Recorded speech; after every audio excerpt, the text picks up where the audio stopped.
America అధ్యక్షుడు Donald Trump Bharat పాకిస్తాన్ల మధ్య కొనసాగుతున్న ఉద్రిక్త పరిస్థితులపై స్పందించారు. రెండు దేశాల మధ్య పరిస్థితులు ఘోరంగా ఉన్నాయన్నారు. రెండు దేశాలు రాజీకొచ్చి యుద్ధాన్ని ఆపాలన్నారు.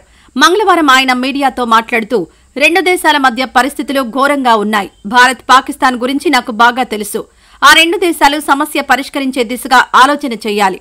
వాళ్లు యుద్ధాన్ని ఆపుతారని భావిస్తున్నాను. ఇప్పటికైనా పరిస్థితులు చక్కబడతాయని నమ్ముతున్నాను. ఇలాంటి పరిస్థితి వస్తుందని ప్రజలకు ముందే తెలుసునని అనుకుంటున్నాను.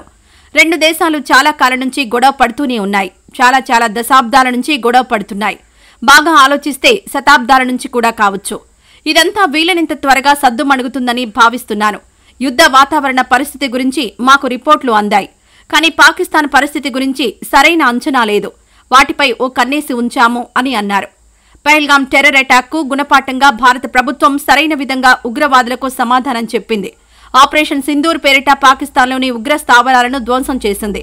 పదుల సంఖ్యలో టెర్రరిస్టులు ప్రాణాలు కోల్పోయారు. మొత్తం 9 ప్రదేశాల్లో మిసైల్ దాడులు చేసినట్లు భారత రక్షణ శాఖ తెలిపింది. పాకిస్తాన్ మిలిటరీపై దాడి చేయలేదని కూడా పేర్కొంది. పాక్లోని ముజఫరాబాద్, కోట్లీ, బహవల్పూర్లలో ఇండియా మిసైల్స్ దాడికి పాల్పడినట్లు పాక్ ఆర్మీ స్పష్టం చేసింది. ఈ వీడియో నచ్చితే లైక్ చేయండి. అలాగే మా ఛానల్ ని ఫస్ట్ టైం కనుక చూస్తున్నట్టయితే ఇప్పుడే సబ్స్క్రైబ్ చేసుకుని పక్కనే ఉన్న గంట సింబల్ ని యాక్టివేట్ చేసుకోండి. అప్పుడే మేము పెట్టే ప్రతి వీడియో మీకు నోటిఫికేషన్ గా వస్తుంది. అలాగే ఈ వీడియో పూర్తిగా చూసినందుకు ధన్యవాదాలు.